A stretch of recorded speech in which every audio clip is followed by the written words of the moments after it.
Welcome back to the channel, everyone. Today I want to have a conversation about two of my favorite players in the NBA draft. The draft is just about 2 days away, and now at this point, I think, it's consensus. We got Scoot, we got Victor, and we got Brandon Miller. We look at those guys and we say, okay, that's the top three. And we can even throw Amin Thompson in there saying he's locked in to go to the Houston Rockets, a team who could use a point guard, who could use a lot of things. But when we look at the Detroit Pistons, when we look at the Orlando Magic, the Indiana Pacers, forwards, I think forwards are really in play for these teams. I look at a Taylor Hendricks, I look at a Jarace Walker, and I look at a Cam Whitmore, and I really want to talk about Cam Whitmore and Jarace Walker because those are my two favorite players in this draft. I really like Scoot, I like Victor, but with those guys, we kind of know what they are. We know how good they are, and really, it doesn't take a lot of work to see it. It doesn't take a lot of work to really scout it out because you look at Scoot, you look at Victor, they're different from a lot of these guys. And Brandon Miller having unreal length, shot making ability, being able to score the ball like he can.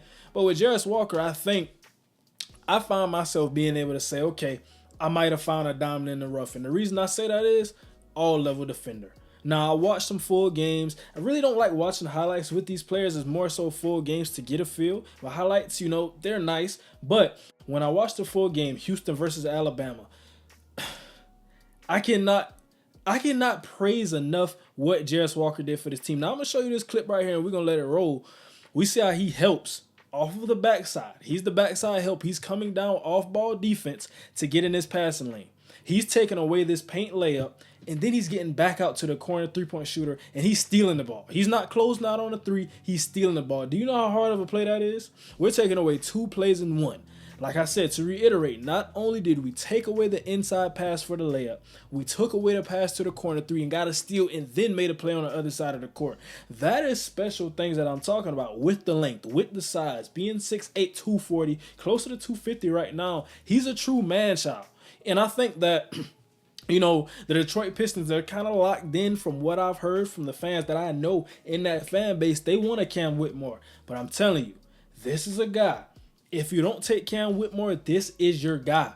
Now, we talk about offense, and we're going to get into that a little bit later. Not as comfortable as a Cam Whitmore. Doesn't have the bag, quote-unquote, like a Cam Whitmore has right now. But talking more about the defense. Can play on the perimeter, has the foot speed, can do all of this. He can guard 3 through 5, maybe even 2 in some situations. Now, I wouldn't put him on a point guard, but like I said, very versatile on the defensive end, can rebound. One thing I would say, getting more physical in certain situations. I don't question his physicality. I don't question his effort and his want to. It's just sometimes asserting yourself. When you're 6'8", 240, playing the college game, which is a little different, all of these guys can't bang with you down low. They just truly can't. They can't jump with them. And another play, I want to show you this clip too as well, Brandon Miller.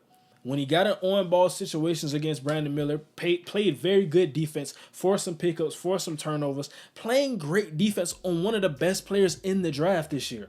So add that to your resume, and we look at that. And we also think about it with this too, Houston being one of the best team defenses in basketball. You don't have one of the best team defenses without elite defenders. Jarace Walker was the best defender on that team in my eye. Now, they had some other guys. I'm going to give them credit as well. Had some very good guards, had some very good wings, and some very good bigs. But Jarace Walker, he was the wing. He was the big. Because when they took their center out the game, he was the small ball 5. And we look at the NBA today, how valuable is that small ball 5? Forcing guys to not only have to space the floor, but we're also forcing them to take their big off of the court. That is something very special. And even if they leave their big on the court, like I said, having to wait, if he's going to be that guy, and now this depends on the team he goes to. This depends on the role. Be a true small ball 5 in certain situations, or even at the weight that he's at right now, he can do some damage right there. But I think about it too, talking about the small forward position, if he wants to be a true 3, going to have to work on the offense. Even at the 4 position, being more comfortable in dribble drive situations, being more comfortable with the shot. Now, his shot motion right now, I look at his shooting splits, they're not bad. They're pretty solid shooting splits, but we say shooting is a concern, and you say we look at his stats, we look at everything, we look at the games. He's shooting the ball, he's making 3-point shots, but in the NBA game, it's a little different. It's a little faster pace. How often can you get that shot off? Because he's a guy who's shooting the ball from his waist. Now, it's just some mechanical tweaks that can be added into that, and he can easily fix his shot. But right now, it's just not there. And I think with the NBA game, he may struggle to shoot. That may struggle to translate for him. Like I said, he's a very good passer. Something I want to add in there as well. The IQ is not a question. Like I said, we talk about a guy who's ranked in the 5 to 7 range. Of course, he's not an untouchable prospect. Of course, he's not a guy who has no weaknesses. He has weaknesses putting the ball on the floor, the shooting motion, some of those things, and the dribble drive with that shooting motion, with his handle, that's kind of non-existent. So from a mid-range game, if he's putting the ball on the floor at the perimeter, he's going to the rim. But with that being said, has some very good creativity. Getting to the rim could work on that. But I do like sometimes he gets into a Euro step. Sometimes he's just going through defenders and getting up with the layup. Now, like I said, defensively, we can say this for offense as well. Being a little more physical. When you have that frame, when you have that body, you want to get into these guys and make your presence known. With him at Houston being a freshman, understand this is a guy who was a one and done.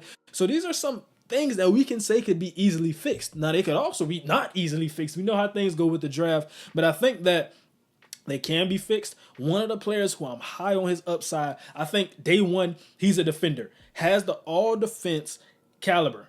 He's one of those guys. We talk about the Derek Whites, the Bam Adebayos, the Dylan Brooks, the Draymond Greens. He's a guy who's nasty like that. He's a guy who has the effort like that, can come off ball, can average 2 blocks in this league, can get some steals in this league, and I love him in the passing lanes. He's tenacious, all of these things. I think about defense, defense, defense. That's what I think about with Jarace Walker. Like I said, can also space the floor, but working on that motion some more. Now, I want to get into Cam Whitmore because while we can say they're kind of alike, I don't think they're nothing alike. I don't think they're nothing alike. Now, these are two wing players who are physical, who have NBA pro-ready bodies. I look at Cam Whitmore, 6'6", 235. That is what we want in the NBA, and he plays like it. He's a very big guy. Now, with him, the main difference is being that he can be the focal point of an offense. I think that with the thumb injury, not playing every game in this season, but when he came back, he got back into his rhythm. We know that takes a maturation process, but when he got back, he was hitting on all cylinders. And with him, his shooting percentages, we see all that. Didn't shoot great from the free throw line. I think that with him translating into the NBA level, and understand, these are different shots he's taking. We look at Jarace Walker, he's open when he's shooting these threes. We look at Cam Whitmore, sometimes he's pulling up these threes, sometimes he's dribbling, creating these threes. It's a different type of shot selection with these two guys. So I don't want to get into comparing side by side the 3-point percentages, the shooting splits. I don't want to do that because it's a different shot selection. But I will say, I like his mechanics. I think that will translate. He's a guy who can score at all 3 levels. He gets to the paint, and he's going to dunk on you. I don't know if you watched a lot of Villanova. If you watch Cam Whitmore, he going to rise up and let it go.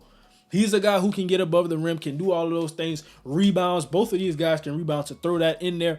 But with him, I think that having that offensive upside, being a guy who can score at 3 levels, who can get to the paint, Euro steps, floaters, all of these things, finishing with the left, finishing with the right, having the mid-range, pretty solid from the 3, playing in the pick and roll, getting in the isolation. He's a guy that we think about, and we think about the stars in today's basketball. Now, with that being said, with the Detroit Pistons, with the Indiana Pacers, with the Orlando Magic. Now, I'm sorry, I don't think Cam Whitmore, one of these guys, they're not falling past 5. So the Orlando Magic, if they get a Sawyer Thompson, who I think will go 6 to add that in there, but we're really looking at 7. If the Detroit Pistons surprise everybody and they get Jarace, the Indiana Pacers need to be focused on Cam Whitmore, or maybe Taylor Hendricks is more of their kind of guy. I think could be a fit, because I look at the Pacers, I see Tyrese Halliburton, I see Nembhard, I see Hield and Mathurin to add in there. He can be the 3, he can be the 2.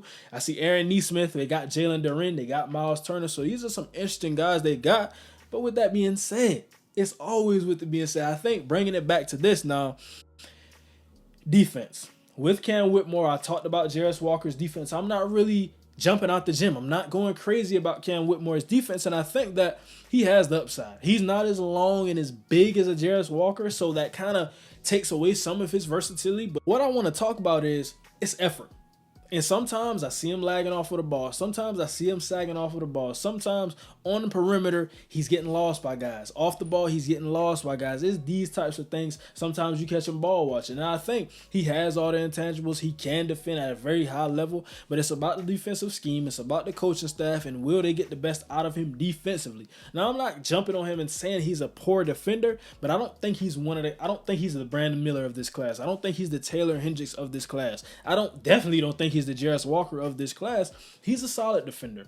Could be a better one, though. And if he becomes a better one, now we're talking about an elite two-way player in today's NBA, and that's most of the stars in basketball. Detroit Pistons fans, what do you think about this? Out of these two guys, do you want to keep Bagley? Do you want to move Bagley to the 5? Now, you got Wiseman, you got Duren, and you got Bagley, so one of these guys may have to go.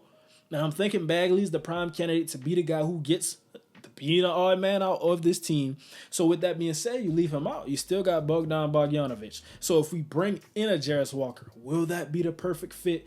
We got Cade Cunningham. We got Ivy. Do we want to add more shooting, more of a scoring perimeter threat with a Cam Whitmore? These are the type of questions we have to be answering.